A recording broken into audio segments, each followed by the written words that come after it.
We will give it 2-3 more minutes. Let everyone join and then we'll get started.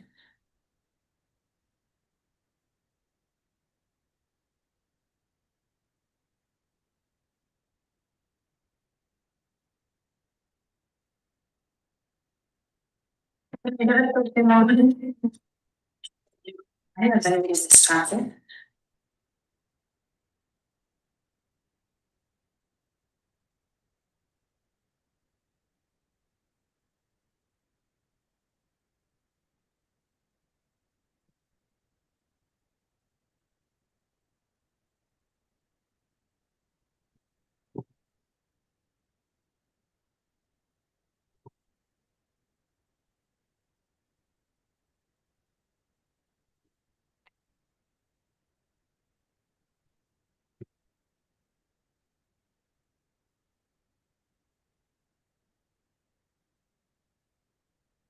Get started with the prayers. Namo Bhagavate Vasudevaya. Namo Bhagavate Vasudevaya. Om Namo Bhagavate Vasudevaya. Nara Namaskritya naram chaiva narottamam devim saraswatim vyasam tato jayam mudirayet nashtaprayeshu abhadreshu nityam bhagavata sevaya bhagavati uttama shloke bhaktir bhavati naishtaki krishnaya vasudevaya devaki nandanaya cha नन्दगोपकुमाराय गोविन्दाय नमो नमः. We're doing Srimad Bhagavatam and we are in this chapter titled The Son of Drona Punished. And we have to continue, I believe, from verse number 6 today. So I'll pull it up and we can offer prayers to the Guru Parampara. Om Ajnanatimirandhasya Jnananjanashalakaya Chakshurunmilitam Yena Tasmai Shri Gurave Namaha Mukam Karoti Vachalam Pangum Langayate Girim Yat Kripatamaham Vande Shri Gurum Deenatarinam Paramananda Madhavam Shri Krishna Chaitanyam Ishwaram Nama Om Vishnu Padaya Krishna Preshthaya Bhutale Srimate Bhakti Vedanta Swami Niti Namine Namaste Saraswate Devi Gauravani Pracharine Nirvisesha Shunyavadi Paschatya Desha Tarine Jaya Shri Krishna Chaitanya Prabhu Nityananda Shri Advaita Gadadhara Srivas Adi Gaura Bhakta Vrinda Hare Krishna Krishna Krishna Hare Hare Hare Rama Rama Rama Hare Hare. Thank you all so much for joining. So we are continuing from chapter 7, the son of Drona punished. So in the previous chapter, in the previous class, we saw how Shaunaka Rishi asked Suta Goswami, after Vyasadeva heard everything from Narada Muni in the past few chapters, what did he do? Because Narada had given him some instructions that he should revise and rewrite the Srimad Bhagavatam. So what happened? What happened? Did he follow the instructions? Did he meditate on the Lord? Did he take any action? That was the question that was asked by Sri Shaunaka to Suta Goswami. So when this question was asked, Suta Goswami, he said that Vyasadeva chose the western bank of the Saraswati river, and there in his ashram, he sat down and he began to meditate on the Supreme Lord. And how did he meditate? He fixed his mind, perfectly engaging and linking it to devotional service, Bhakti Yoga, without a tinge of materialism. And thus, he saw the absolute personality of Godhead with his external energy under full control. Bhakti Yogena Manasi Samyak Pranhite Amale Apashyat Purusham Purnam Mayam Chatat Apashrayam. I think this verse is there for memorization. Can someone confirm? I can actually see. That's Yes, okay. Mataji, it's there. It's there, 4, verse number 4. Verse number 4, 7, 10 from this chapter is there for memorization. So what happened was in Bhakti Yoga, Samyak prahnite amale apashyat purusham purnam. When he fixed his mind in Bhakti Yoga, when Vyasdev fixed his mind in Bhakti Yoga, what happened? He saw Purusham Purnam, the Supreme Personality of Godhead, who's complete, which includes his internal energy, all his expansions, everything, all his energies, everything. And not only that, he also saw the external energy. And how was the external energy? How was Maya? Maya was fully under the control of the Lord. So this is a very, very beautiful purport. And this verse is there for memorization. We will come to this in a minute. We'll take turns and try to recite this verse. And then he saw not only, he not only saw the Supreme Lord, but he also saw that the external energy was under the control of the Supreme Lord, right? But what does the external energy have to do with the living entities? He saw that the living entities were suffering because of this external energy. He was thinking, he was identifying with the external energy, considering himself to be a material product. So the living entities were undergoing a disease. He could see that the living entities were suffering with this disease. But then, what is the cure for this disease? That we are going to see today.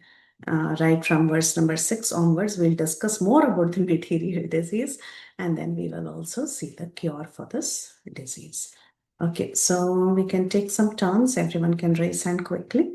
And before we head into verse number 6, Saudamani Mataji, would you like to recite the verse? Yes, Mataji.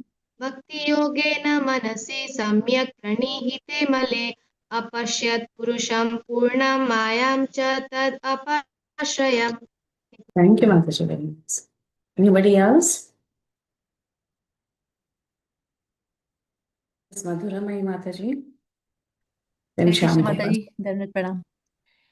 Thanks. Bhakti yogena manasi samyak pranihite amale apashyat purusham purnam mayam cha tad apashrayam. Thank you, Mataji. Shyam Gopal Prabhuji.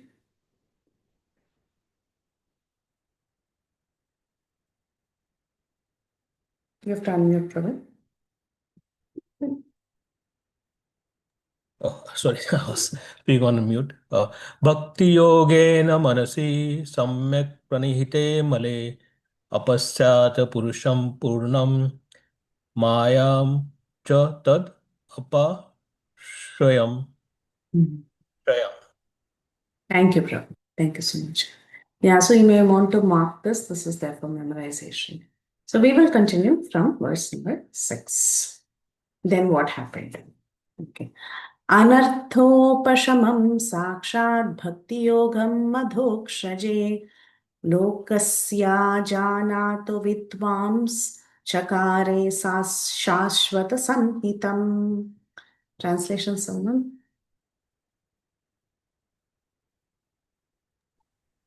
The material. Go ahead, Mataji.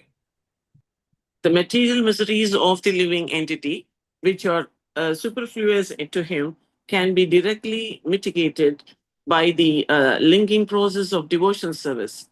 But the mass of people do not know this, and therefore the learned Vedavyasa compiled this Vedic literature, which is in relation to the supreme truth. Hare Krishna. Very nice. Thank you so much, Mataji. So we saw the disease earlier, that the living entities were identifying with the material nature and they were suffering in this material world. So if there is a disease, there must also be a suitable cure for that disease. What is that cure for that disease? That is explained in this verse. The material miseries of the living entity, actually, they are not affecting the pure spirit soul, but the soul is identifying with it. So, if this is the disease, then that can be directly mitigated by the linking process of devotional service. It's actually a very beautiful term that is used here. It says linking process of devotional service. So, all our activities, what we do is we link it in the process of devotional. Bhakti Yogam, we link to the Supreme Lord through the process of bhakti.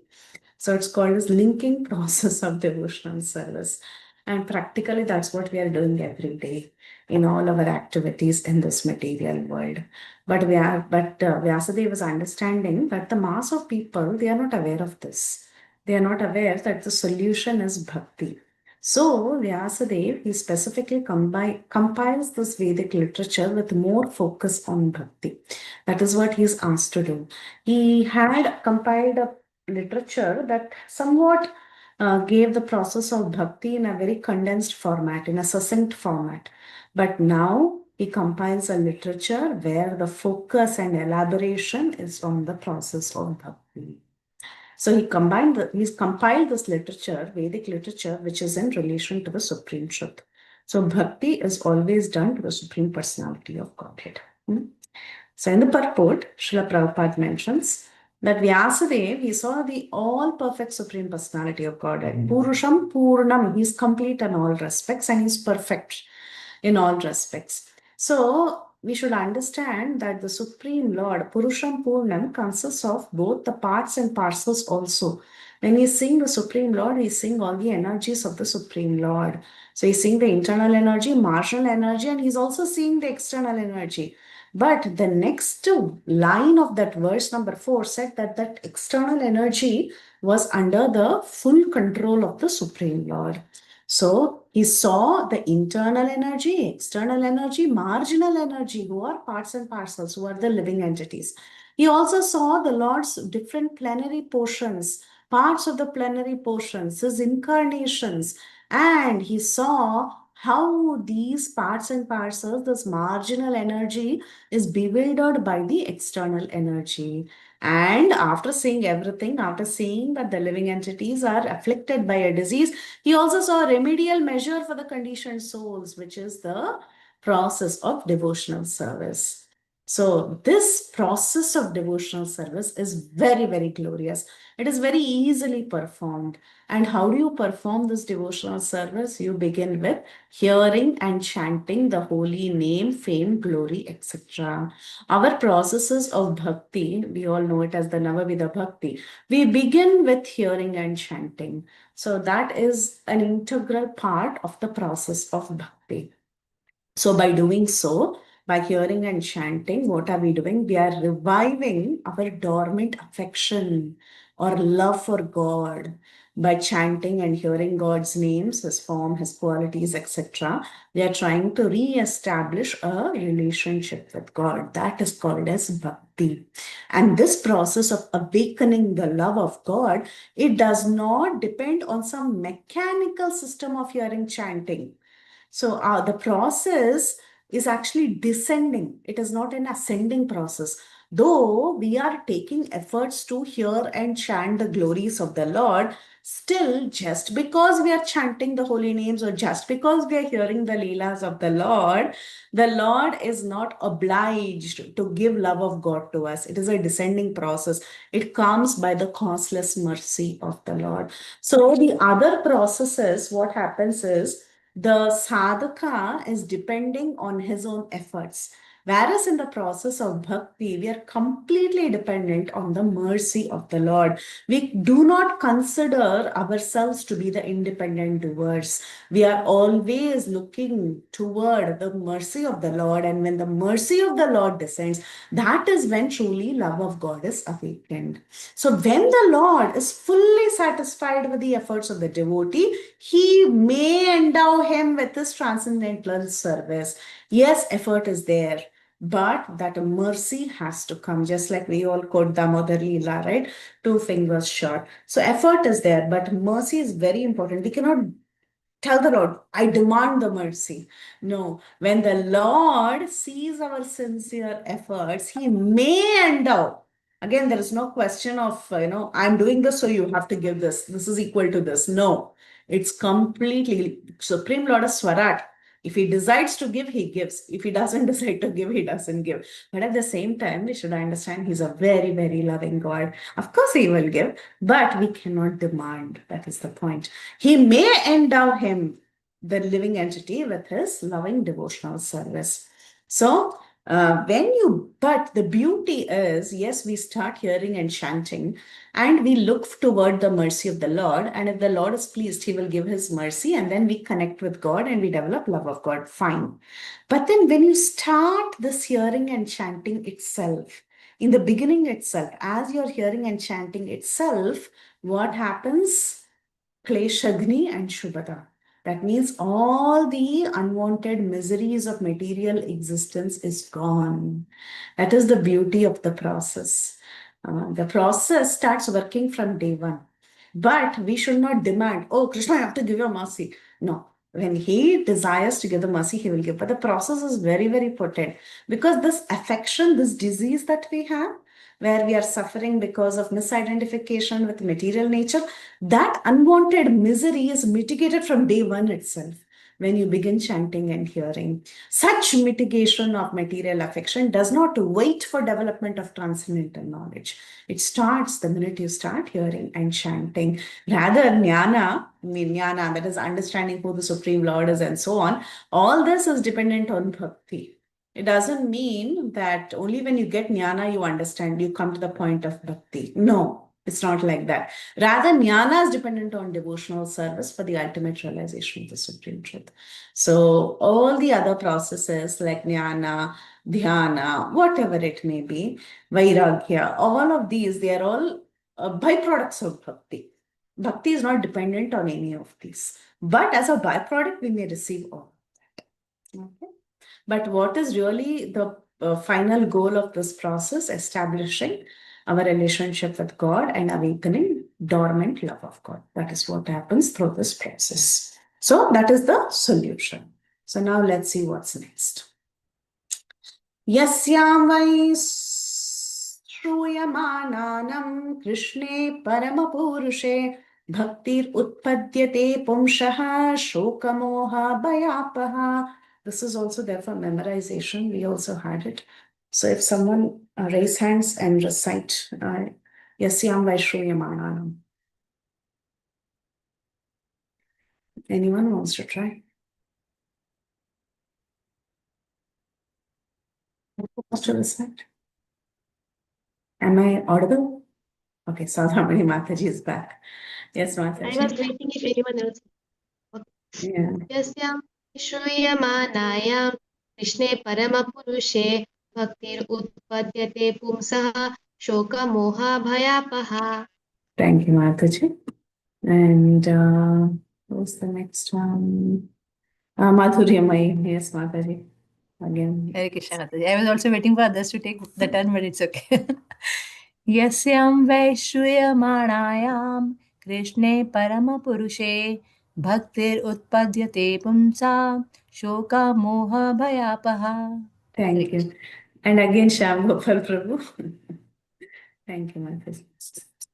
Hare Krishna.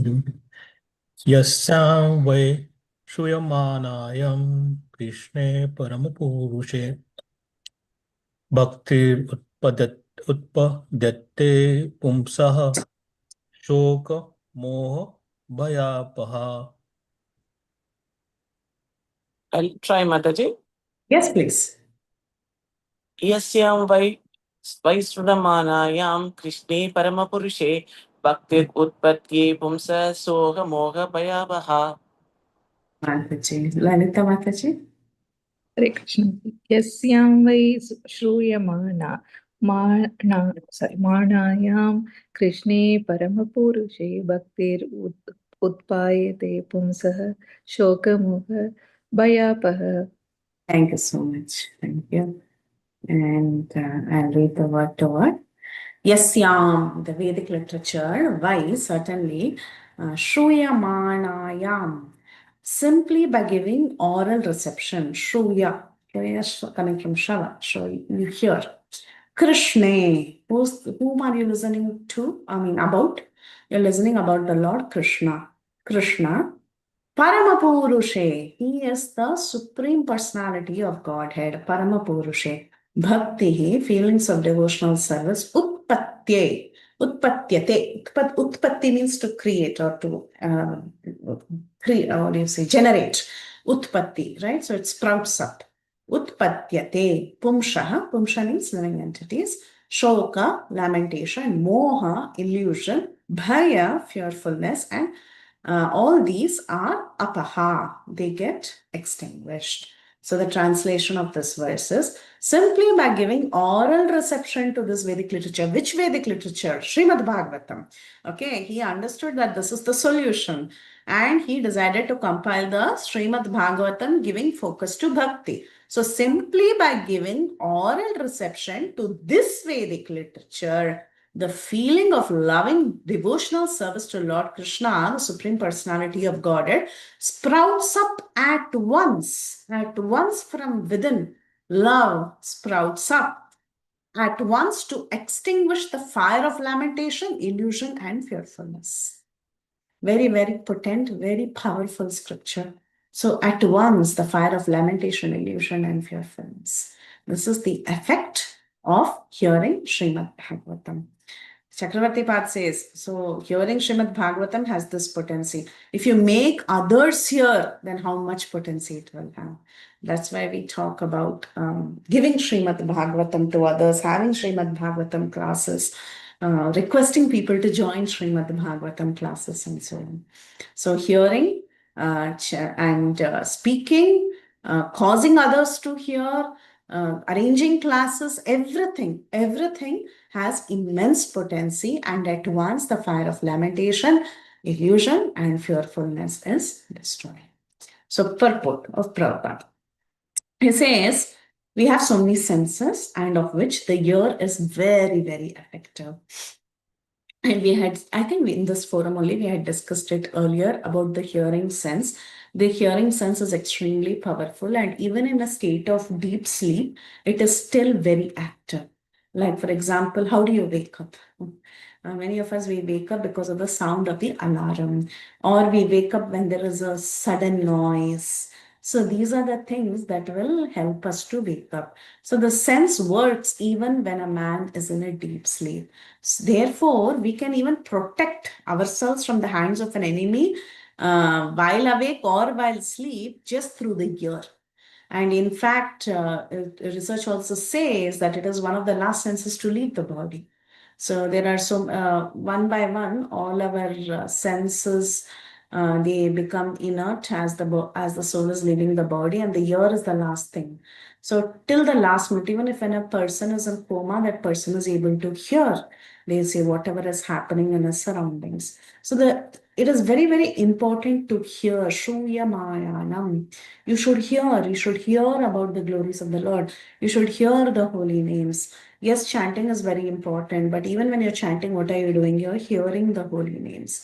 So that can award the highest perfection of life just by hearing about Krishna.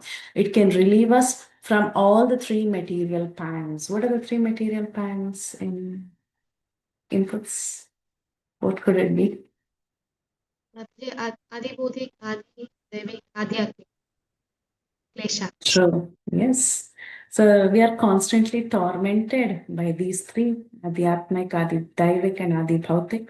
Constantly, that is the nature of this material world. But what happens when you start giving oral reception to Srimad Bhagavatam?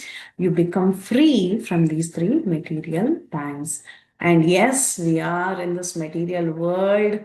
We are after the mirage of illusory things. We are always afraid. Shoka, moha, bhaya. These three are constantly there in our life. And this is the primary symptoms of being in the conditioned state in this material world. But then, just by hearing Srimad Bhagavatam, what happens? All these material diseases, they disappear. So Vyasadeva, he could see that the all-perfect Supreme Personality of Godhead, and in this statement, all-perfect Supreme Personality of Godhead, Krishna, is clearly confirmed in this particular verse. He could see Krishna. Just by seeing Krishna, he could understand this is the Supreme Personality of Godhead, Krishna Paramapurushe. This verse is mentioning that you have to do bhakti, you have to hear Srimad Bhagavatam. But about whom is this Srimad Bhagavatam? This Srimad Bhagavatam is about Krishna Paramapurushe. So in this verse, the statement that Krishna is the all-perfect Supreme Personality of Godhead is confirmed.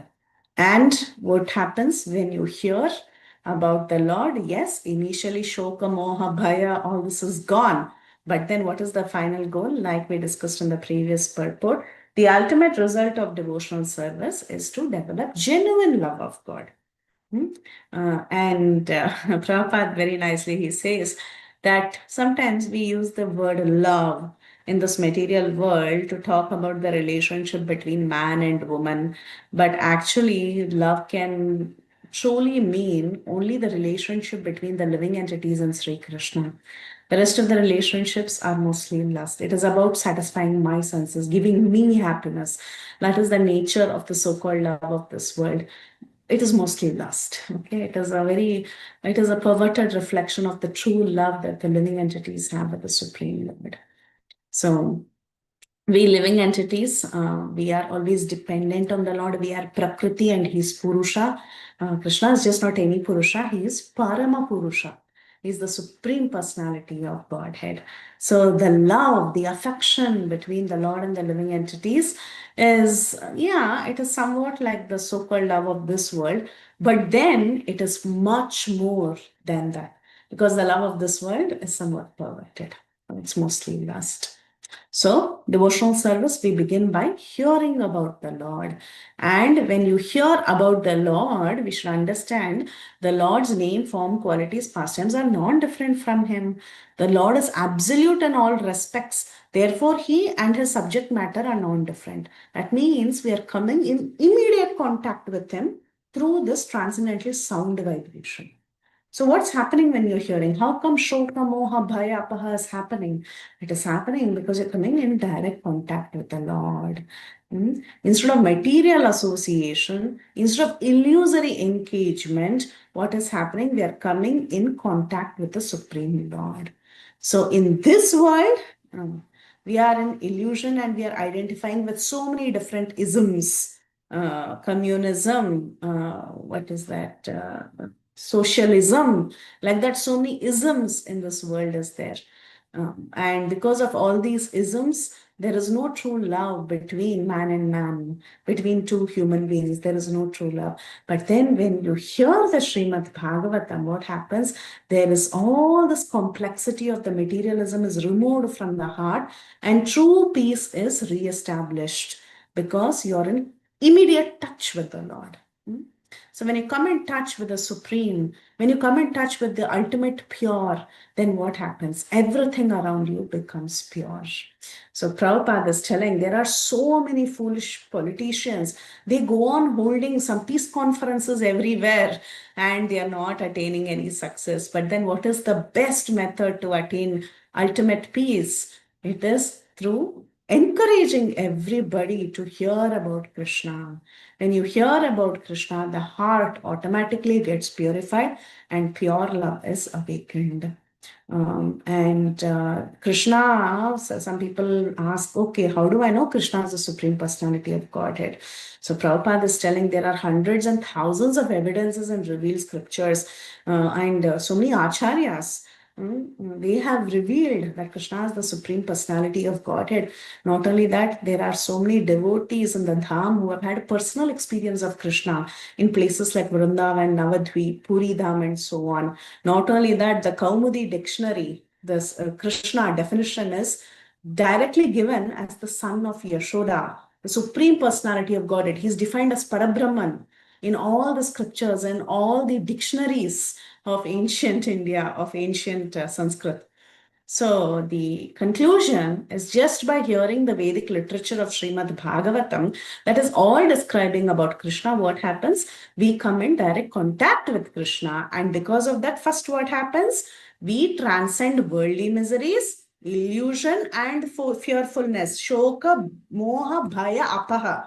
That happens, and then as you're giving more and more submissive hearing to Srimad Bhagavatam, you develop love of God, you establish true love with Krishna. And what to talk of, having all these temporary relationships, that is not giving true peace. When you develop full love of God, there is total happiness, total bliss, and that is the true peace formula.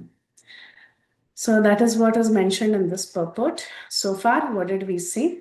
We saw that Vyasadeva saw the Supreme Lord and he saw the disease that the living entities are suffering because of the material complexities and identifying with material nature. But then he also saw the solution. The solution is giving oral reception to Srimad Bhagavatam. By giving oral reception to Srimad Bhagavatam, the feeling for loving devotional service to Krishna sprouts up. And because of that, there is extinguishing of Shoka, Moha, Bhaya, and finally, love of God is awakened. So, text number 8. Sasamhitam Bhagavatim Kritvanukramaya Chatamjam Shukam Adhyapayamasa Nivriti Niratam Munihi. Translation? Anyone? Hare Krishna. The great sage Vyasadeva, after compiling the Srimad Bhagavatam and revising it, taught it to his own son, Shri Shukadeva Goswami, who was already engaged in self-realization. So yes, he saw everything. He was ready to compile the Srimad Bhagavatam.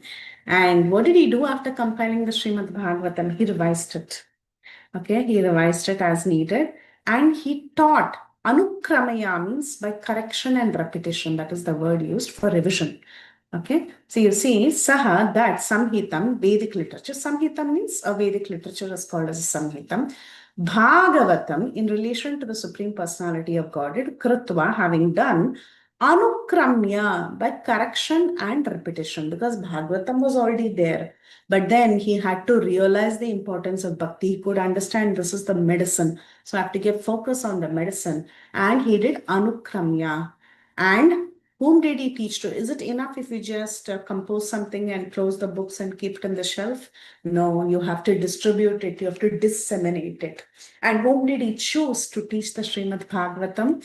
He chose his Atmajam. Atmaja means one son, one who is born from a person. If someone is coming from you, from your body, or from your mind, or from your essence, yourself, then it is called as Atmaja. Ja means to be born, so Atmaja. So he taught to his own son. What is the name of the son? The name of the son is Shukam, Shukadeva Goswami. Adhyapayam Masa, he taught. Nivritti, the path of self-realization. Niratam, engaged Munihi, the sage. Nivritti, this process of hearing the Srimad Bhagavatam is a process of Nivritti mark. It is not Pravritti. When we hear this, there are so many literatures that encourage Pravritti mark, enjoyment, the process of enjoyment. All the Karma Kanda encouraging scripture, they all help. If you read that, and you can go through so many different methods of enjoying in this world. And then eventually, after many births, you can try for liberation.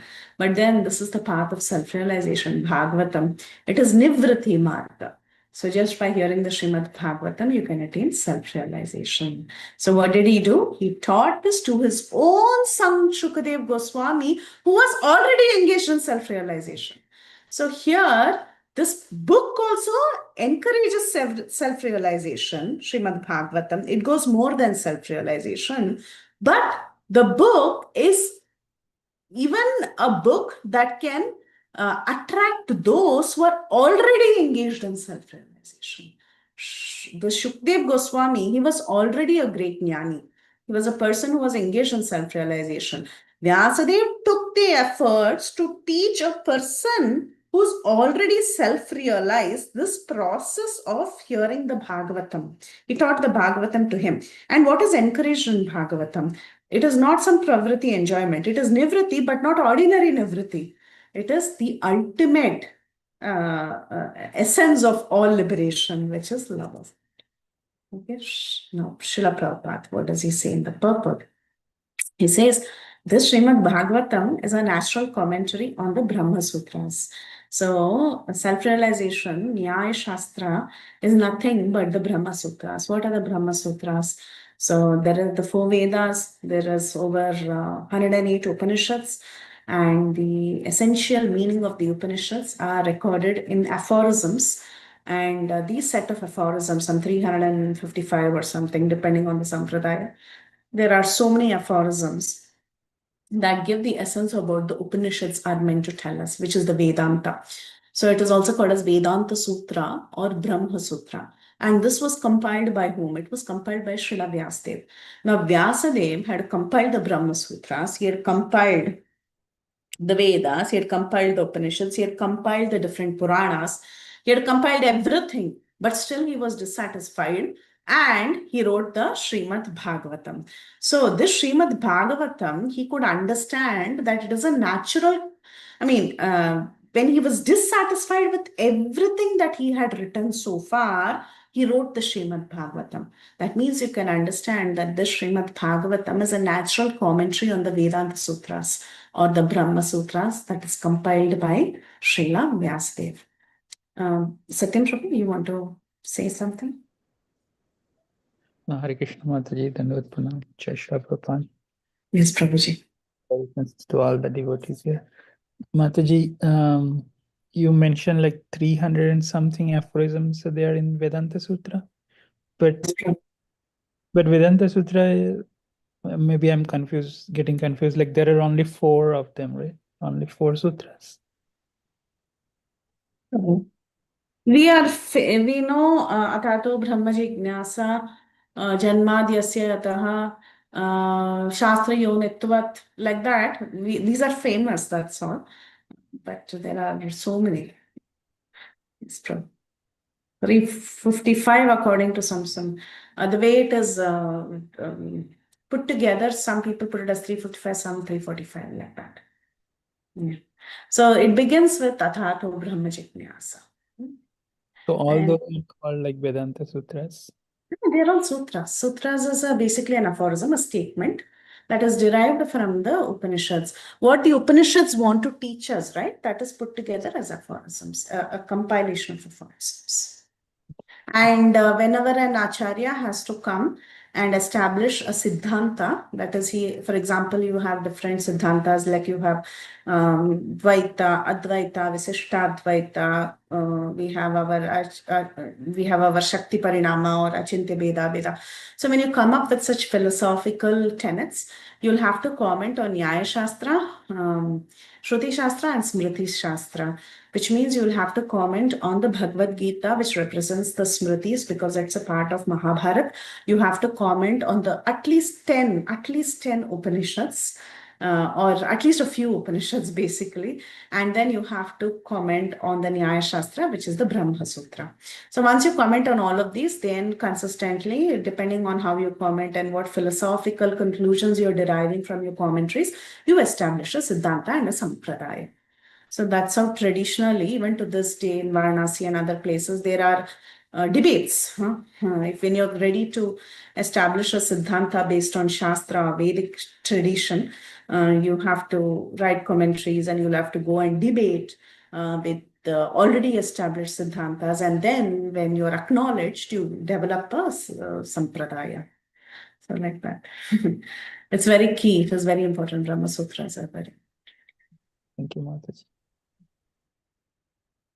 So this Srimad Bhagavatam, it is a natural commentary on the Brahma Sutras compiled by the same author. So now this author, he's done his masterpiece now. He's very, very happy and he says, this is the natural commentary. See, when you comment on the Brahma Sutras, you're giving the final verdict of all the Vedic literatures. Okay, when you comment, what is the goal of writing a commentary? You're establishing a Siddhanta means what? You're telling this is the goal of what the Vedic literatures are trying to present, right? But now that goal is very nicely established in the Srimad Bhagavatam. Srimad Bhagavatam has everything and it is saying Bhakti is everything. You just learn the Srimad Bhagavatam, you know Krishna is the Supreme Personality of God and Bhakti unto him is the ultimate purpose of human life, developing love of God. So we can see that it is a natural commentary on the Brahma Sutras. And Brahma Sutras, which is meant for those who are already engaged in self-realization. Those people are studying Brahma Sutras. So you can imagine Srimad Bhagavatam is much more important than the Brahma Sutras. Yes, Padmini Mataji. Mataji, I have one small clarification at this point. You explained very nicely about Vedas, Upanishads, and Shastras, Nyaya Shastras, how we developed, how people develop this Siddhantas. And we just know we are reading that Veda Vyasa has compiled all these things and then he's come out with this Siddhanta of Bhakti. But did he also have to go and convince people that it is the right one? Or did he ever do anywhere? Because if it should be See, accepted. so Vyasadeva has written the sutras. The Acharyas comment on Vyasa's sutras to establish their philosophy. So, like for example, you have Adi Shankara, Madhva, Ramanuja, and all the other acharyas who comment on Vyasadev's Vedanta Sutras. They comment on that and then they establish the Siddhanta. Now, like for example, I'll just give for your That means clarity. Vyasadeva Swayam Siddhanta because he's incarnation of God himself. No, it's not Swayam Siddhanta. It is based out of the Upanishads. See, the Upanishads is explaining something, but again, it is quite complicated. So I'm just taking out an essence of what the Upanishads are telling, and I'm writing it in a few sentences or few aphorisms, and I'm presenting it for simplicity. So then what happens now, supposing Vyasadeva has written 355 aphorisms, he has written all of this, starting with Tato Brahma Jignasa. Now that you are here, inquire into the Supreme. That's how it begins. Now, what will the commentators do? Adi Shankara comes and he writes a comment. Ramanuja writes a comment. Baladev Vidyabhushan, they come and write a comment. Ramanuja says, now that you are here, inquire into the Supreme. This is the word of Vyasadeva, which means now that you have gone through the process of Karma Kanda and you have read the Vedas and the Vedantas, now at least now you come and inquire into the Supreme. He says like that. His comment is that. On what? On that one phrase, Athato Brahma Jignasa. Baladev Vidyabhushan comes and says, now that you are here means now that you have gone through 8,400,000 species of life and you have taken a human form of life, now you inquire into the Supreme. So that now, then that is bound to commentary. Meaning, different commentators can spin that portion the way they want. Okay. So like that, philosophies emerge out of those 355. Now, it's not only that, even Bhagavad Gita also, you see, you can come up by commenting on the Smriti. You can come, but again, when they write commentaries, it's not a joke because they have to show consistency through the Smriti, Shruti and Nyaya. And then they have to establish their philosophy. They have to talk about the relationship between the Jiva, the Supreme Lord and Prakriti and their interplay. And it should be consistent in their presentation. Thank you, Mataji. Thank you very much. Hare Krishna. Hare Krishna. So Prabhupada continues. He says, this Srimad Bhagavatam is very, very, it is a part of the Vedanta Sutra. It is a natural commentary on the Vedanta Sutra. And then he says, Srimad Bhagavatam is so made that one becomes at once engaged in the path of self-realization simply by hearing the topics. Although it is meant for Paramahamsas, still those who are engaged in self-realization, they are also interested in Srimad Bhagavatam. See, this Shukdev Goswami, he was already engaged in self-realization. He was a Brahmavadi. He was already very much into this jnana. Okay, he was a self-realized person. But he himself got interested in Srimad Bhagavatam. And then what to talk of ordinary people. They can easily pick up the Srimad Bhagavatam. But Prabhupada says, these worldly men, we are all after sense gratification. And this Vedic literature, the Srimad Bhagavatam, when we start reading Srimad Bhagavatam, it becomes a cure to the material disease that we have in this material world. So it is definitely going to help us. It is not only helping us, it is also helping great liberated souls like Shukdev Goswami. And he says Shukdev Goswami was not any ordinary person. He was liberated even at the time of his birth. You all know the story from Brahma Vaivarth Puran. Even Chakravarti Pad comments on that. There is a story as to how he was liberated during the time of birth. First few classes of this Bhakti Vaibhav, you must have heard from Kanai Krishna Prabhu, the story of Shukdev Goswami. how he just started walking. He was a liberated man right after his birth. Some people say he was 16, some people say he is always 12, something like that. He was explaining. But he was liberated beginning from birth. And though he was liberated, he had attraction to Srimad Bhagavatam. Now, how did he get that attraction to Srimad Bhagavatam? Jiva Goswami, he explains in the Tattva Sandarbha that Vyasadev, actually he taught some woodcutter, that is the word used. Some people say his disciples, some people say some village people, whatever it could be. He taught them a few verses from Bhagavatam, and they were asked to recite these verses in the presence of Shukdev Goswami. When Shukdev Goswami was wandering around, Vyasadeva had instructed them to randomly chant a few verses. Now, what are those verses? That is debatable, because in none of the Purvacharyas particularly have not mentioned it, like Vishwanath Chakravarti or Jeev Goswami or any of them have not mentioned the verses. But then the later Acharyas, later Gaudiya Vaishnavas, from the God brothers of R. Prabhupada, in that time they have identified a few verses like Barhapidam, they have identified Ahobakiyam, and then few other verses also by other Guru Maharajas in Gaudiya Parampara. Different Acharyas have identified different verses actually, but famous ones are accepted to be Barhapidam and Ahobakiyam. But that is not directly mentioned in the commentaries. These are only later derived answers, but what we can understand is basically this Vyasadeva, he taught some people and a few verses and asked them to just chant it. And these people, they would just chant in the presence of Shukdev Goswami. When Shukdev Goswami heard these beautiful verses, his mind got attracted and he came to restudy the Bhagavatam.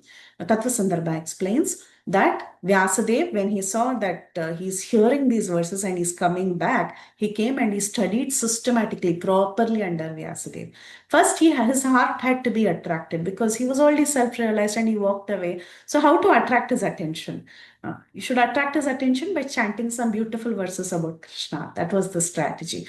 So these people, they chanted, his heart got attracted, he came back, then he was pulled in, and then he learned it properly. And then as the story continues, we know that he later went and spoke to Parikshit Maharaj in the banks of the river Yamuna, and so on. And like that, Bhagavatam got disseminated. Okay.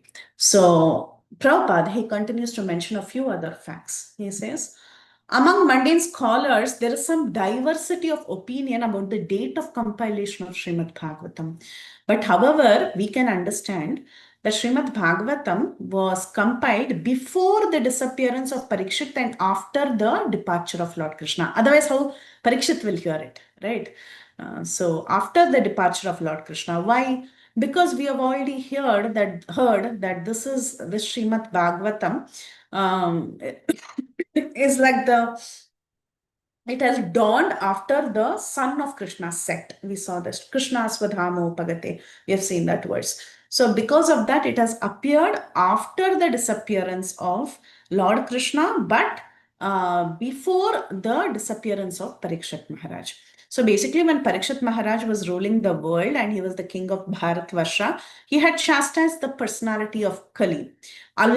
According to revealed scriptures and astrological calculation, the age of Kali is in its 5,000th year currently. About 5,000 years have passed. Therefore, Srimad Bhagavatam was compiled not less than 5,000 years ago. That is the dating of Srimad Bhagavatam. And this Mahabharata, it was compiled before Srimad Bhagavatam. Then only this dissatisfaction of Vyasadeva and all came up, right? So the Mahabharata and all the Puranas, they were compiled before Srimad Bhagavatam. Specifically, the Puranas were even compiled before Mahabharata. So this is an estimation that should be around 5,000 years ago. And the synopsis of Srimad Bhagavatam was given before the detailed description under the instruction of Narada.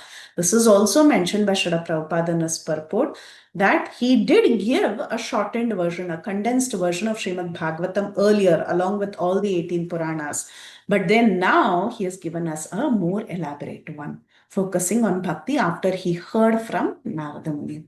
So like this Srimad Bhagavatam follows the path of Nivritti Marga. We spoke about this. Nivritti Marga not only indicates that our Shukdev Goswami was in the path of Nivritti, it also means Srimad Bhagavatam is also encouraging Nivritti Marga.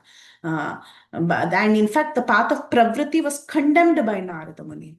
Okay, so this Srimad Bhagavatam is the cure of material disease for all human beings, and it can stop the pangs of material existence, completely stop. Not only does it do shoka moha bhaya apaha, it can also avoid love of God. And how can the love of God come? Only through the descending process, mercy of Krishna. But then we put the effort. Okay, when Krishna sees the sincerity, he bestows mercy. Yes, Tulsi Gopi Mataji. Hare Krishna, Mataji. Dhanyavad. Mataji, I was a little sick, so I joined a little late. Was Pravritti and Nivritti Marg discussed earlier in the class? Yeah. Oh, okay. I will go Yeah, through. I mean, they just touched upon. Pravritti Marg is the path of enjoyment, while Nivritti is the path of self-realization, like that. Okay, thank you. So nothing much in detail. Okay. So we'll do text number 9. And then we have a very big verse to do today. I need half an hour after this verse. I know it's going to be tough for everybody. You all have to sit through our Atma Ramasya Munayo verse. But I also highly recommend everybody open up Madhya Leela chapter 24 of Srimad Bhag of Sri Chaitanya Charitamrita. Keep it handy because the entire purport of Srila Prabhupada for verse number 10 is going to be from the 24th chapter of the Madhya Leela of Sri Chaitanya Charitamrita. If you want, you can keep it open right away. Meanwhile, I'll do verse number 9 and then we'll go to 10. Okay. Shaunaka Uvacha Savainivritti Nirata Sarvatopekshako Munihi Kasya va Brahmitham Etam Atma Rama Sambhashayat. Translation? Somebody? Sri Shonak asked Sutta Goswami. Shukdev Goswami was already on the path of self-realization, and thus he was pleased with his own self. So why did he take the trouble to undergo the study of such a vast literature? Good question. All right. So Shaunaka was very, very alert. He heard that Srila Vyasadeva compiled Srimad Bhagavatam and he taught it to his son who self-realized. So he was thinking he's already self-realized. He's already in the path to perfection. Why? And he was Atmaram. See, he was already Atmarama, one who was pleased in himself as Atmarama. Then, why does he have to undergo severe studies and take the trouble to learn the Srimad Bhagavatam systematically? If he's an Atmaram, what is so special? That is the question asked. Very good question, right? We can, when this shows that Shaunaka Rishi was very attentive and he was also very curious. An Atmarama who's pleased in himself is not hankering for anything else. If he's not hankering for anything else, why did he go searching for some deeper study? Like we all talk about Krishna consciousness, right? Some of us might have gone through various paths before coming to Krishna consciousness, some of us. And why did we jump to so many paths? At least I can say for myself. I was trying so many different things before coming to Krishna consciousness. But the truth is nothing really gave true satisfaction. Okay, nothing answered all the questions correctly. So there was something lacking in all the processes. That's why we finally came here. That could have been the story of many, many people. We could have tried so many different methods, so many sampradayas and this and that, reading different literatures, worshipping different demigods, so many things we could have done in the past. But then once we came to Krishna consciousness, once we came in contact with Srila Prabhupada's books, there is complete satisfaction. That vacancy is gone, right? So now this is a very valid question because see, Shaunakadi rishis, they are also coming from various backgrounds. They are thinking this Shukdev Goswami is perfectly self-realized. He doesn't need anything in life. But how come such a perfectly self-realized soul is going after something? Why did he take the trouble? What is it? Tell me more. So that is the question purport by Srila Prabhupada. Prabhupada says, for the people in general, the highest perfection of life is to cease from material activities and can be fixed in the path of self-realization. Those who take pleasure in sense enjoyment or those who are fixed in material bodily welfare work are called as karmis. But then, out of thousands and millions of such karmis, one will become an Atmarama by self-realization. What is the Bhagavad Gita words? Out of thousands of millions of such karmis, one may become an Atmarama by self-realization. Bahunam janmanam. Bahunam janmanam ante jnanavan mam prapadyate.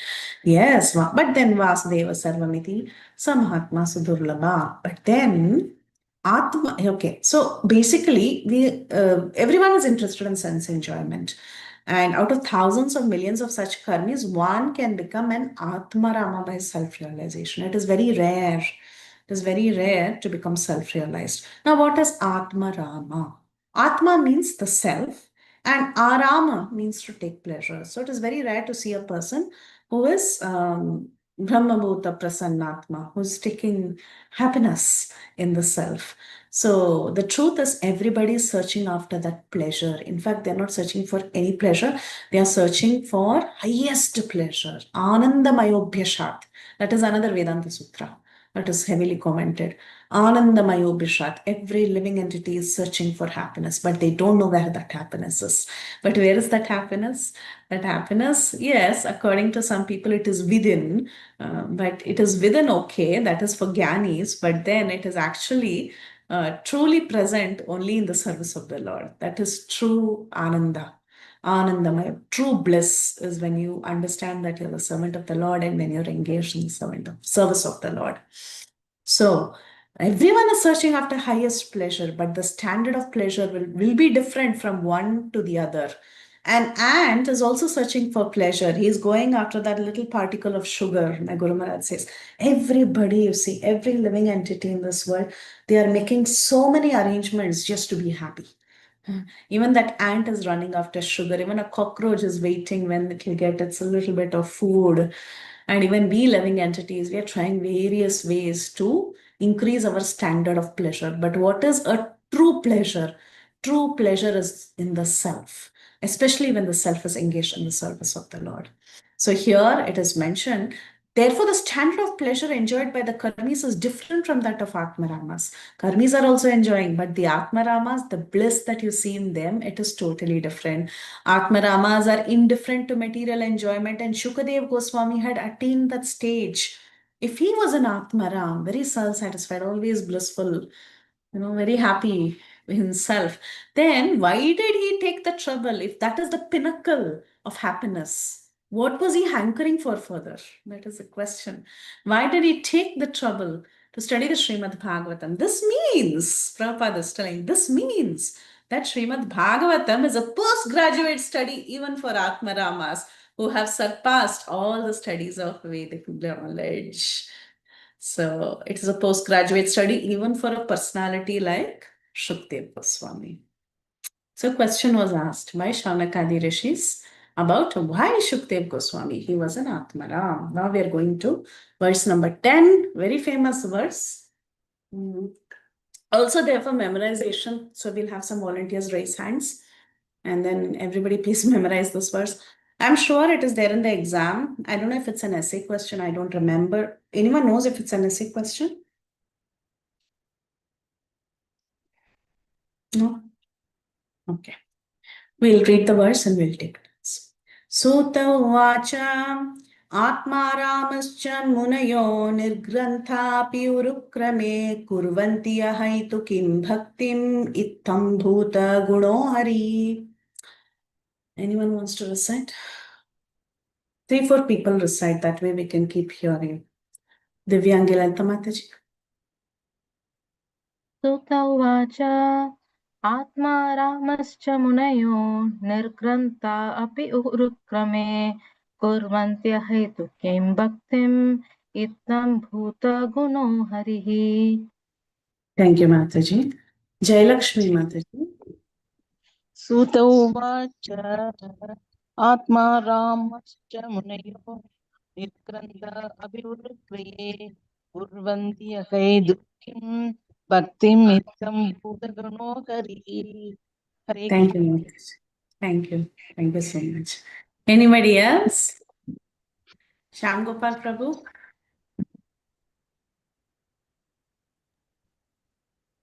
आत्मा रामश्च मुनयो निर्गन्था अप्युरुक्रमे कुर्वन्त्य हेतु किं भक्ति मिथ्यं भूतगुणो हरिः. Satyam Prabhu? Mataji. Sutta uvacha Atmaramश्च मुनयो निर्गन्थायापि उरुक्रमे कुर्वन्ति यहेतु किं भक्तिम् इत्थं भूतगुणो हरिः. Thank you so much, Prabhu. And we had Salamani Mataji. सुत उवाच आत्मारामश्च मुनयो निर्ग्रन्थाप्युरुक्रमे कुर्वन्त्याहेतु किं भक्तिम् इत्थं भूतगुणो हरिः. Thank you, Mataji. Can you also read the synonyms, Mataji? Yes, Mataji. Synonyms, Mataji. Yes. Sutta Uvacha, Sutta Goswami said, Atma Ramaha, those who take pleasure in the Atma, generally spirit self. Cha also, Munayaha, sages, Nirgrantha, freed from all bondage. Api, in spite of, Uru Krame, unto the great adventurer. Kurvanti, do, Ahaitukim, unalloyed. Bhaktim, devotional service. Itham Bhuta, such wonderful gunaha, qualities, harihi of the Lord. Thank you, Mataji. Translation. Suta Goswami said, this is the answer given by Suta Goswami. All different varieties of Atma Ramas. There are so many varieties of Atma Ramas. All the different varieties of Atma Ramas. Who are Atma Ramas? We saw in the previous purport. Atma means self. Arama means to take pleasure. Those who take pleasure in the Atma or the spirit self. Especially those established in the path of self-realization are called as Atma Rama. Though they are nirgrantha, that means they are free from all kinds of material bondage. What do? They desire to render unalloyed devotional service unto the Supreme Personality of Godhead. Nirgrantah api urukrame kurvanti ahaitukim bhaktim. This means, okay, if they are desiring to perform unalloyed devotional service unto the Supreme Personality of Godhead, then it means that the Lord possesses transcendental qualities. Itham bhuta guna harihi. He possesses transcendental qualities. Therefore, with those qualities, he is attracting the hearts of even those who are liberated. Very, very beautiful. Please also memorize the translation in your own words. It's a very beautiful verse, highly quoted verse, and it is very important in our Sampradaya also, because Sri Chaitanya Mahaprabhu has given 61 explanations for the Atmarama verse. And this is a very beautiful section. Prabhupada has taken trouble to condense one entire chapter of Sri Chaitanya Charitamrita. You won't believe that chapter has more than, tell you how many verses. It has 355 verses. A chapter in Chaitanya Charitamrita has 355 verses. But at least 70 verses talk about the meanings of individual words. Like we just read the synonyms, Saudamani Mataji read the synonyms. So each of these words in the synonyms, they have multiple meanings. By a combination of all these multiple meanings, that entire chapter talks about 61 meanings for this entire verse, 61 various explanations for the Atmarama verse. And just to talk about the explanations of the Atmarama verse, those 61 explanations, they span till almost the 310th verse of the chapter. Okay, so you can imagine what did Prabhupada do here? 310 verses of the chapter, or at least the first 70 verses of the chapter, he has put together in this purport, in this one purport. And that is the immense work Prabhupada has done. And Sanatana Goswami, he once met Lord Chaitanya Mahaprabhu, and he asked Chaitanya Mahaprabhu, you please explain the meaning of the Atmarama verse, which you had previously explained to Sarvabhauma Bhattacharya in 18 different ways. So what happened? Our Chaitanya Mahaprabhu, once when he was in a conversation with Sarvabhauma Bhattacharya, he spoke 18 different meanings to the Atmarama verse. Sarvabhauma Bhattacharya spoke about the Atmarama verse, but Lord Chaitanya, he spoke 18 different meanings. So now Sanatana Goswami had heard about it, that Chaitanya Mahaprabhu gave 18 different meanings, and he asks him, in the past, you had explained to Sarvabhauma 18 different ways. I am very inquisitive to hear it. He asked the 18 different ways. But what did Chaitanya Mahaprabhu do? Chaitanya Mahaprabhu explained in 61 different ways. So each of these words, he gave different meanings for each of these synonyms that you saw. Only one synonym is given here. But then if you read the purport of Srila Prabhupada, Prabhupada starts with the purport with every single word. He says, Lord Sri Chaitanya Mahaprabhu explained this Atmarama shloka very vividly before his chief devotee, Srila Sanatana Goswami. He points out 11 factors in the shloka, 11 words in the shloka pretty much. What are they? Atmarama, Munaya, Nirgranta, Api, Cha, Urukrama, Kurvanti, Ahaitukim, Bhaktim, Ittam Bhuta Guna, and Harihi. Like this, there are 11 different factors in this verse. Now, each of these 11 have multiple meanings. So when you combine different meanings, when you do a nice combination of different meanings for each of these words, you will come up with 61 different explanations for this one verse. Prabhupada says, according to the Vishwa Prakasha Sanskrit dictionary, there are 7 synonyms for the word Atma. Just for the word Atma, there are 7 synonyms. For example, Brahman, the absolute truth, is called as Atma. Body is called as Atma. Mind is called as Atma. You will find all this in the Bhagavad Gita also. If you read the Bhagavad Gita, sometimes Atma refers to the Supreme Absolute Truth. Sometimes Atma refers to the body. Sometimes Atma refers to the soul. Sometimes to the mind. Like that. Sometimes to endeavor, endurance, intelligence, personal habits. Like that, there are so many different meanings for the word Atma. Munaya. Munaya, it can mean those who are very thoughtful, those who are very grave and silent. The ascetics are called as munis. The ones who are very persistent in endeavoring for something, they are called as munis. Mendicants can be called as munis. Sages are called as munis, and saints are called as munis. So there are so many different meanings for muni. Atma, we saw Deha, Mana, Brahma, Swabhava, Dhriti, Buddhi, Prayanta. Atmarama means one who enjoys all these 7 items. So a person may be enjoying the Deha, a person who may be enjoying the mind, the person who may be enjoying the absolute truth, the person who may be enjoying intelligence. All of them are Atmaramas. So you can imagine just with that one word, different meanings for an Atmarama is derived. Now for Muni, we saw a person who's thoughtful, Mananashila. He's called as a Muni. A person who's grave or silent is called as Mauni, because he's grave. An ascetic, a tapasvi, is also a Muni. A person who follows great vows, a vrati, he's also a Muni. A person who's renounced order of life, a yati, a sannyasi, is also a Muni. And a saint or a rishi, he's also a Muni. So like that, you get so many names for the word Muni. Then Nirgrantha. The word Nirgrantha, you saw in the synonyms, it means one who's freed from material entanglement. He's called as a Nirgrantha. But then it has so many other meanings. Nirgrantha means one who's liberated from the knots of ignorance. Avidya Grantihina. He's called as Nirgrantha. devoid of all regulative principles, is also called nirgrantha because for him, vidhi nisheda veda shastra vihina. So there are no, he's not obligated to follow all the rules and regulations of revealed scriptures. He's beyond the scriptural injunction. Such a person is also called as nirgrantha.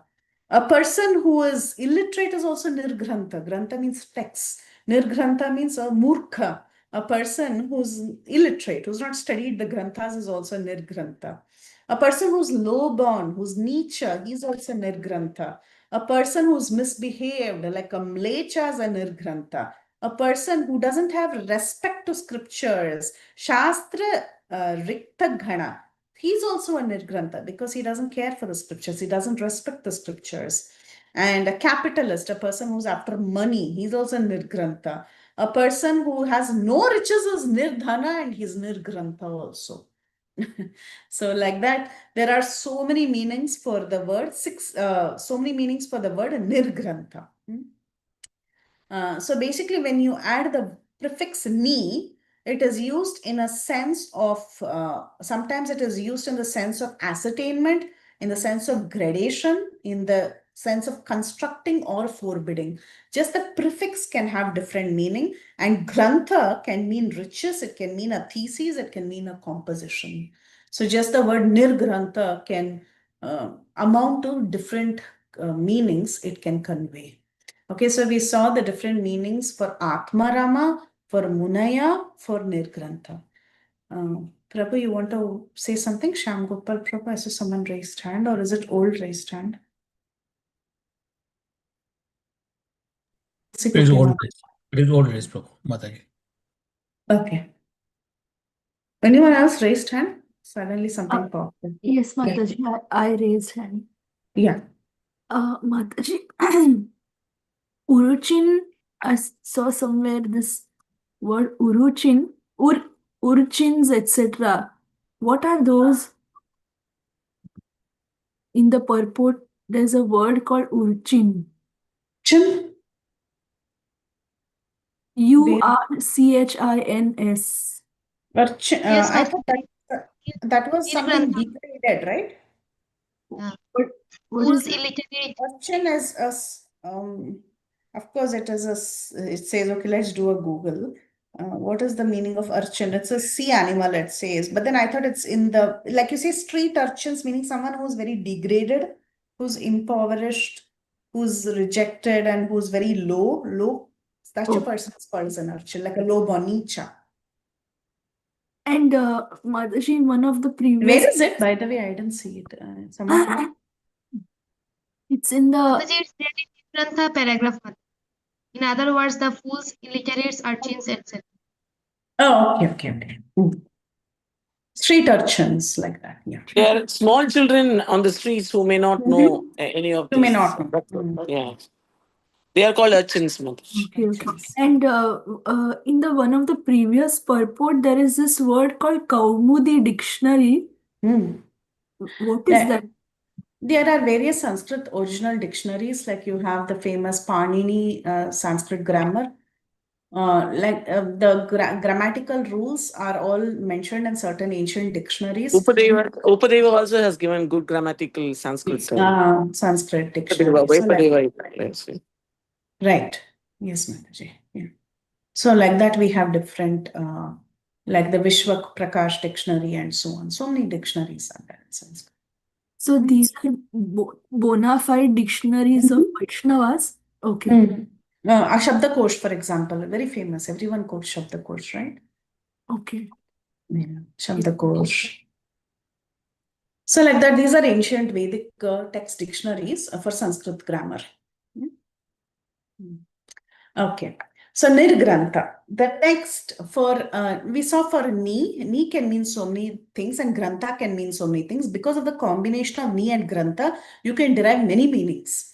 Like for example, ni is used in the sense of certainty, counting, building, forbiddance, and grantha can be used in the sense of wealth, theses, vocabulary, etc. Okay, so Nirgrantha can convey many ideas. Next, Urukrama. Urukrama everybody knows, right? Urukrama means it's Vamanadev. Immediately we think it's Vamandev. But what is Urukrama? Krama means step. And Urukrama means whose step is great. That's why we say Vamanadeva's Urukrama. It also means one whose power is trembling, Kampana, one whose power is trembling. That's why Vamanadev, he took many steps that were trembled the entire universe. That is also called as Urukrama. Urukrama also means one who forcibly attacks, or one who does akraman very forcibly. Such a person is also called as Urukrama. So like that, Urukrama can mean so many different things. And generally, all these qualities, they directly relate to Vamandev. Okay, Vamandev, he captured all the planets and caused them to tremble by the force of the steps. So he is the Supreme Lord, who is Urukrama. He's got extraordinary potency.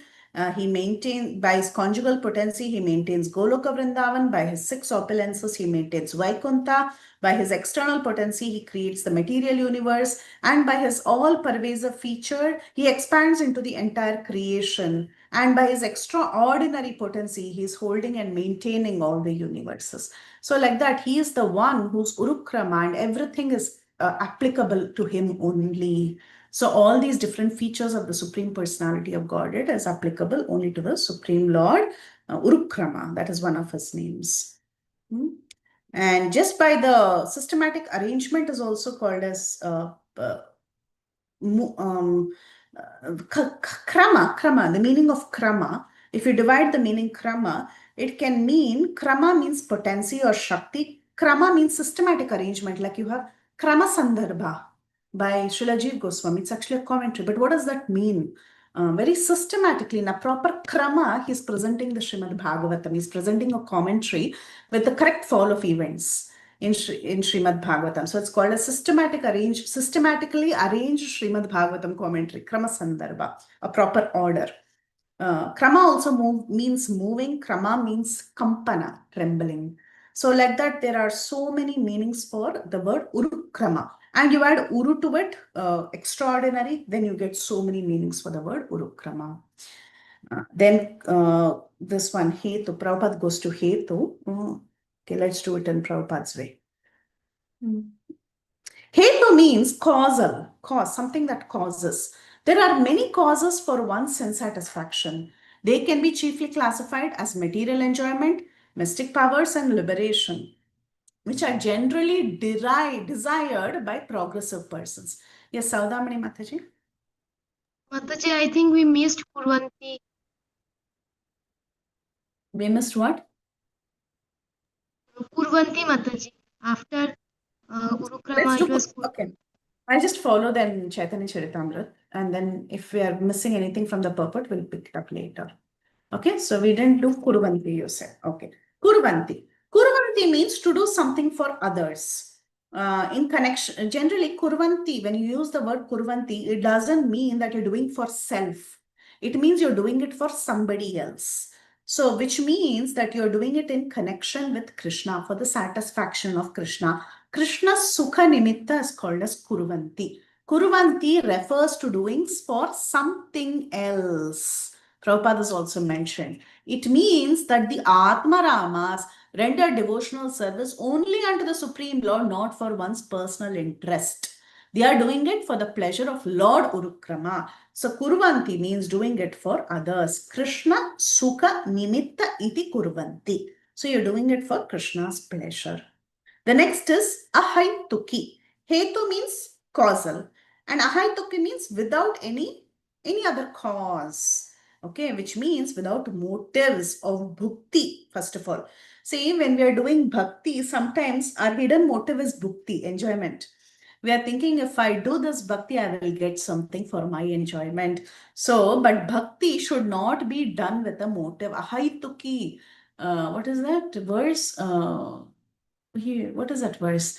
The answer to the first 2 questions of Srimad. Say that. Say the verse. is it Prashna Shunyam Mataji? No, Mataji. Sorry. No, the answer to the first 2 questions of the sages. Savai pumsam paro dharmo yatha bhakti radhukshaje ahaituki suprati hata ye atma suprasidati ahaituki.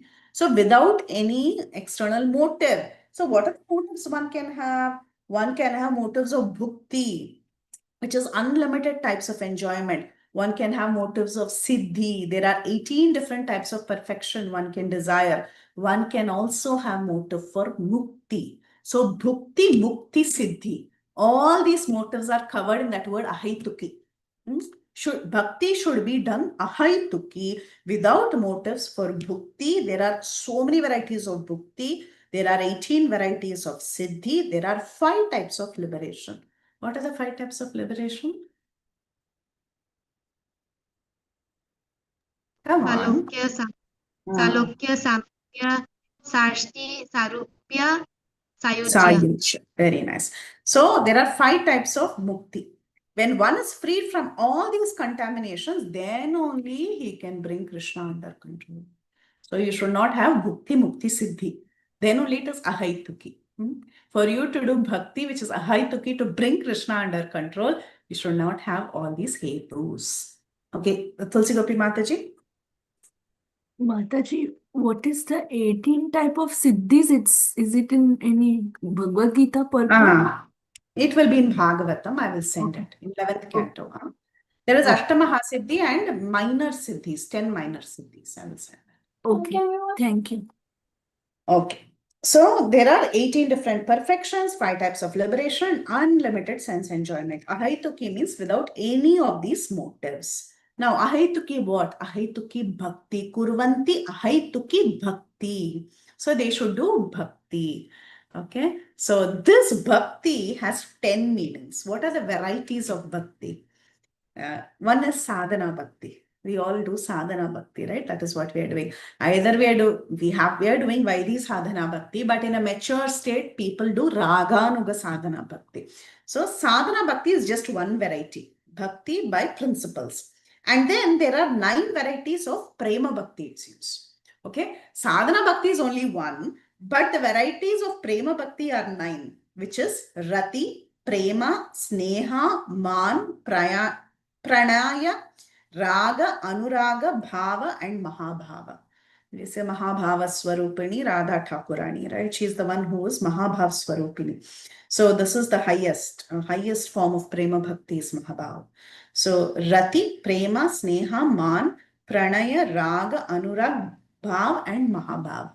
These are all different kinds of prema bhakti, and there is only one variety of sadhana bhakti. So I told the Sanskrit name, but the English name is mentioned here by Srila Prabhupada for these 9 varieties, starting with Rati till Mahabhav. It is called as attachment, love, affection, feelings, affinity, adherence, flowing ecstasy, and intense feelings of separation. So he's used English words, but the Sanskrit is Rati, Prema, Sneha, Man, Pranaya, Raga, Anurag, Bhav, and Mahabhav. Now, this bhakti has 10 meanings. One is sadhana bhakti and the remaining 9 are under the classification of prem bhakti. But then, who is doing this bhakti? Who are the sadhakas who are doing this bhakti? You have Shanta bhaktas, Dasya bhaktas, Sakya bhaktas, and finally Vatsalya bhaktas and the Madhura bhaktas who are the gopis. So the Shanta bhaktas, they can have their love increasing up till prema bhakti. Dasya bhaktas can go up till rag. Okay, that is the they can go up till rag, which is 1, 2, 3, 4, 5, 6, 7th stage of prema bhakti. Sakya bhaktas, they can go up till anurag. Anurag is the next one. And then Vatsalya bhaktas, they can go up till the point of anurag. And gopis, the gopis of Vrindavan, they can go up till Mahabhav. Especially Srimati Radharani has all the characteristics of Mahabhav. Okay. So these are the different varieties of sadhana and the sadhakas. Just by the combination of the sadhaka doing a particular type of prema bhakti, going to a point of prema bhakti, so many different combinations can be achieved. That Mahaprabhu will describe later in this Chaitanya Charitamrita chapter. But then we can understand there are 9 varieties of prema bhakti and 1 variety of sadhana bhakti, and in different moods, these all can be done. It can be done in the Dasya ras or in the Vatsalya ras or Sakhya ras or even in the Madhura ras. So like that you can perform this bhakti. And next we have Ittam Bhuta Guno Harihi. So Ittam Bhuta Guno Harihi. Ittam Bhuta means full of transcendental bliss. Purna Anandamaya, complete bliss. Ittam Bhuta is complete bliss. Okay, 2 people raised hand. You want to ask something?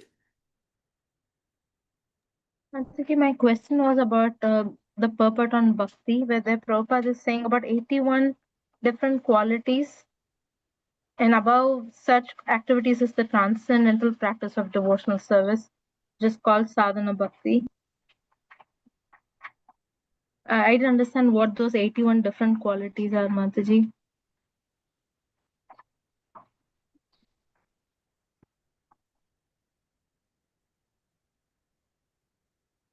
Eighty-one different. It's in the material field also, Mataji. So initially I thought it may be the 9 combinations of the 9, but it says like in the material field is of 81 different qualities. In the material field is of 81 different qualities, and above such activities is the transcendental practice of devotional service, which is one that is called as sadhana bhakti.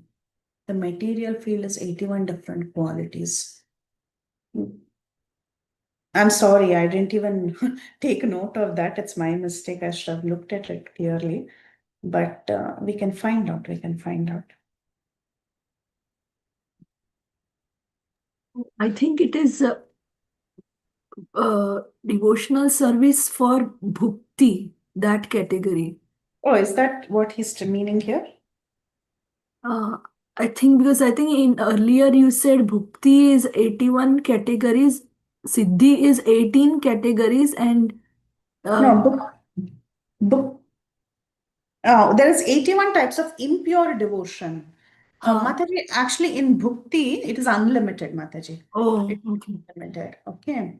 So there are 81 types of impure devotional service. This is what Prabhupada has mentioned. In pure devotional service, the only motive is to please the Supreme. Oh, yeah, you're right. Actually, what you said is right. Under the, but how did he come to the 81?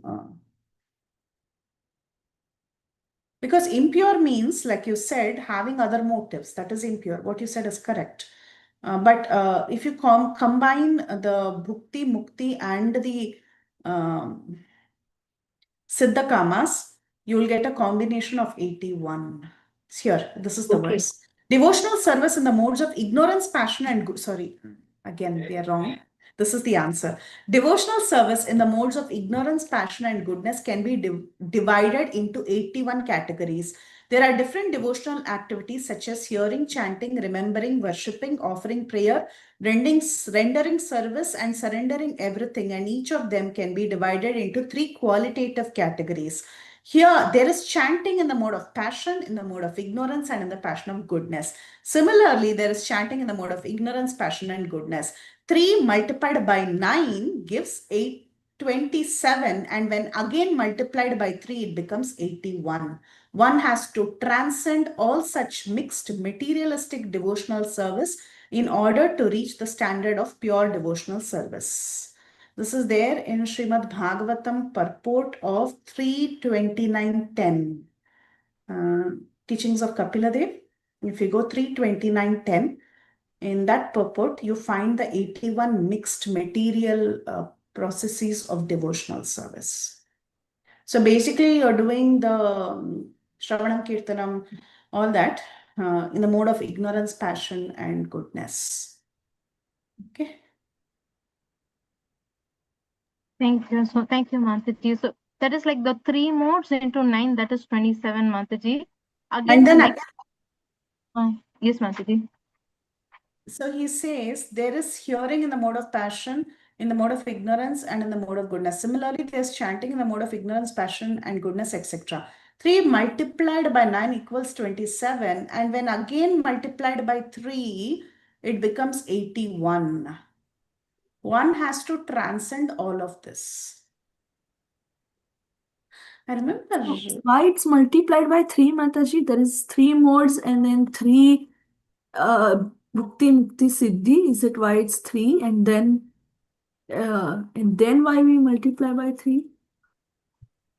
Until 27, it makes sense, Mataji. The next set of 3, like what does it represent? Mixed materials more in order to cause. I remember doing this long time ago, but just give me a second.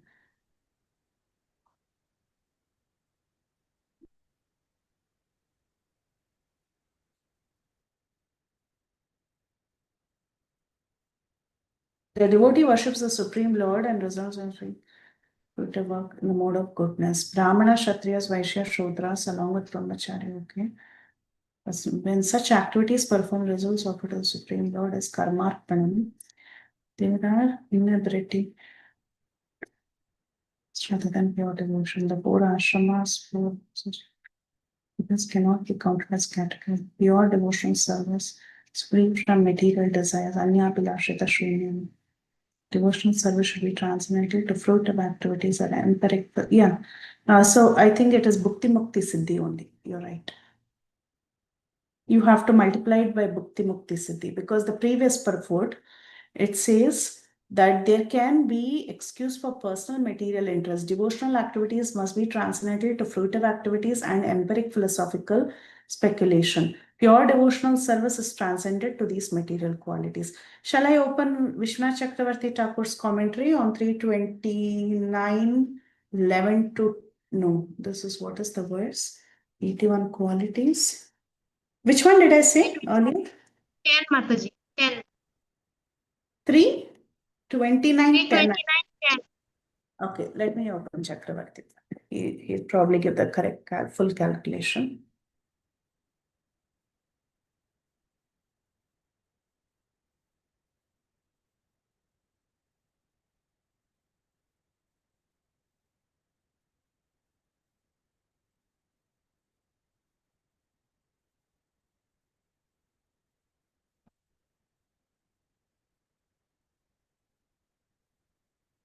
Mataji, in Swayam, I was just Googling Mataji. I found a chart in Swayam Bhagwan Keshav Maharaj's website.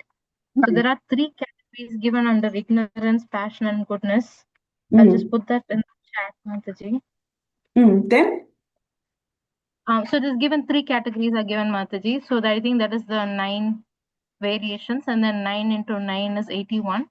But I don't know what is the Sanskrit equivalent of like the 3 variations under ignorance, passion, or goodness.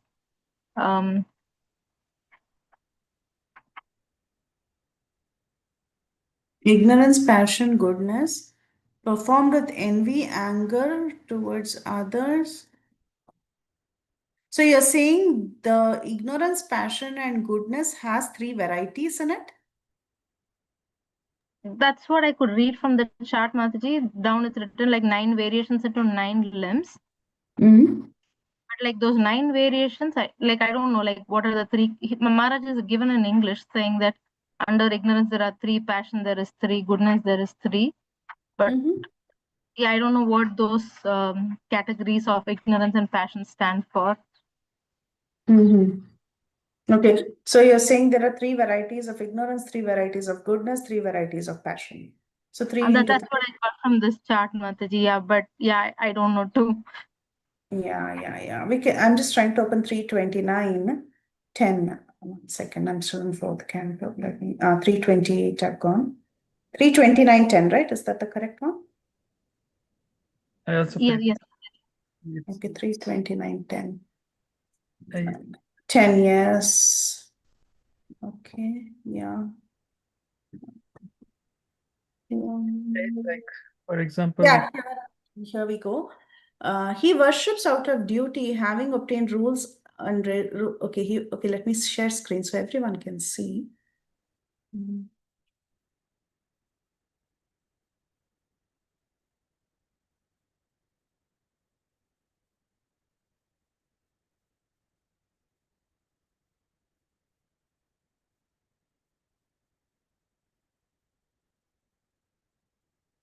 The 9 types of bhakti, 3 types of tamasic, you're right, rajasic and sattvic bhakti. Sakama bhakti are successively superior. Sattvic bhakti, okay. Jnana bhakti is primarily, it's called as Jnana Mishra bhakti, which produces Shantarati beyond the 3 gunas. If Jnana predominates the bhakti, the secondary bhakti, bhakti mixed with karma.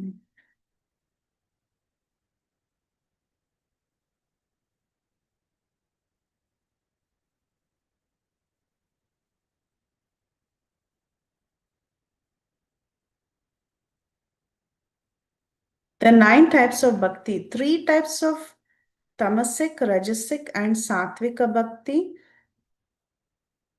Is that what you're telling, Mataji? That's what I'm understanding, Mataji. It looks like in ignorance only there are 3 levels. One is like being violent. Next one is little better, which is pride and ego. Mm-hmm. The other one it says like with envy and anger. Okay. Okay, maybe that's what it is then. Yeah. Hare But Krishna yeah. Ji. Yes, Mataji. 3 types that Mataji mentioned with the Keshav Maharaja's picture. Tamasic mixed with Rajasic and Sattvic, and pure Tamasic, then one, and Tamasic mixed with Rajasic, and Tamasic mixed with Sattvic. Then Rajasic, pure Rajasic, then Rajasic mixed with Tamasic and Sattvic, and pure. That's how it's become 9 types. Very good. Yeah. Yeah, I think that's how it'll become 9. You're right. Yeah. Yeah.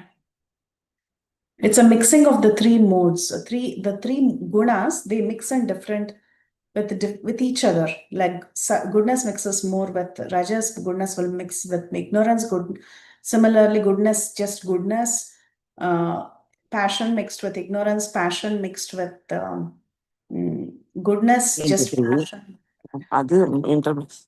So that is 9 into 9, 81, correct, Mataji? Then Correct. it becomes, yes. 80. That's it. Okay. So we got the answer. Thank you. Thank you for bringing it up, Mataji. It is helpful for everybody. Okay, let's go back to our Atmaram verse. I want to finish it. I know I'm running out of time, but I'll quickly finish it. Okay, only what Prabhupada has written. Very quickly.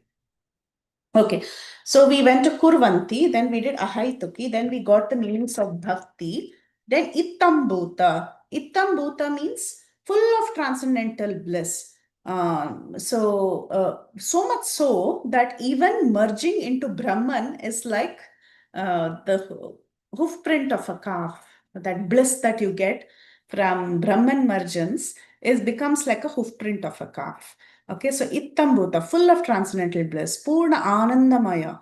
So this bliss of seeing the Lord is like an ocean. That bliss is so big when compared to the bliss that you may obtain by getting Brahmananda. So like this, Krishna's qualities are like that actually. Here Prabhupada also mentions that is the power of Krishna's qualities.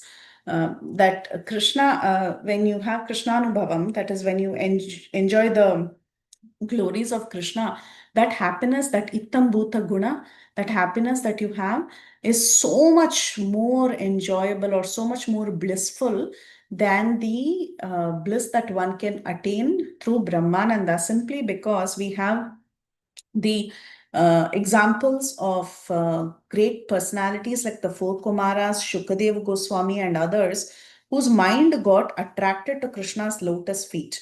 So Kumaras, their mind got attracted to Krishna's they were also Brahmavadis, but then their mind got attracted to Krishna's lotus, the aroma from Krishna's lotus feet, the tulsi from Krishna's lotus feet. Similarly, Shukadeva Goswami's mind was very satisfied in Atmaram. He was a Atmarama, right? He was very satisfied in Brahmananda.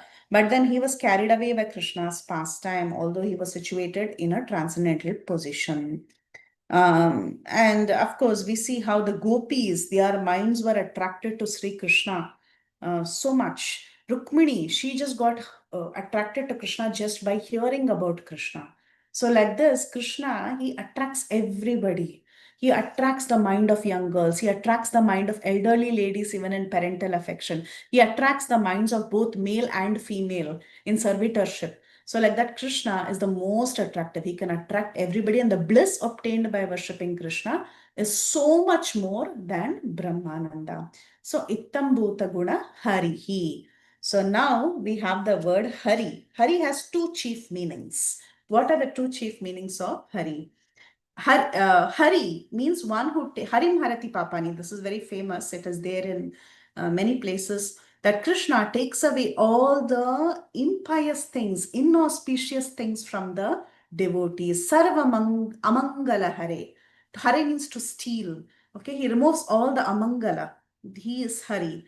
Krishna attracts the mind by ecstatic love of God. Prema diya Hare Mana. So he also steals the mind. So Krishna steals our mind because of his, because you get attracted to him. And not only that, Krishna takes away all the Amangala. So these are the two meanings of Hari. And then Ittam Bhuta Guna Hari. But then this verse has two other words, conjunctions, cha and api. The conjunction cha can mean and the adverb api can mean although. So cha has 7 different meanings. The cha, the conjunction cha, which can generally mean and, has 7 different meanings that can indicate to connect a word, give a sense of exaggeration, assist the meaning, give a collective understanding, suggest another effort or exertion, fulfill the meter of a verse, and a sense of certainty. So just the word cha can be used in different ways. And the word api, which is an adverb, can mean although, but then it can also give a sense of possibility. It can indicate a question. It can raise a doubt. It can say censure, aggregation, appropriate application of things, extravagance, and so on. So this cha and api that is used also has so many different synonyms. Here Prabhupada says api has 7 synonyms, and cha also has many, many different imports. So like this, when you combine all these different meanings for each of these different words in the Atmarama verse, you will get 81 different meanings. And the explanation of all the 81 different meanings is not there in this purport, but I highly recommend, if you have the time and energy, go through Madhya Leela, chapter 24. Up till verse number 70, it is just describing this one purport, okay, that of Srila Prabhupada. Then you can go up till some 350 or 360. Till there, the 81 meanings in different combinations and arrangements is given. So we'll stop with that. And any other questions, comments, you can please ask. Mataji, Madhya Leela, chapter 7, in which portion, Mataji, that is? Madhya Leela, chapter 24. 24. 24. 24. Thank you, Mataji. Hare Krishna. Yeah. Oh, look at this. Prabhu has written, Satyam Prabhu has given combinations.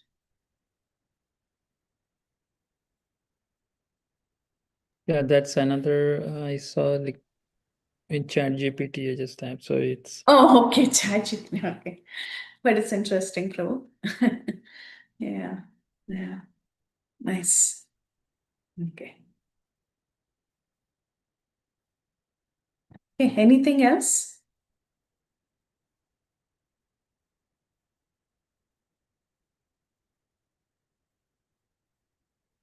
Okay, so if there are no other additions or corrections, we can end for today, and we'll continue from verse number 11 next class.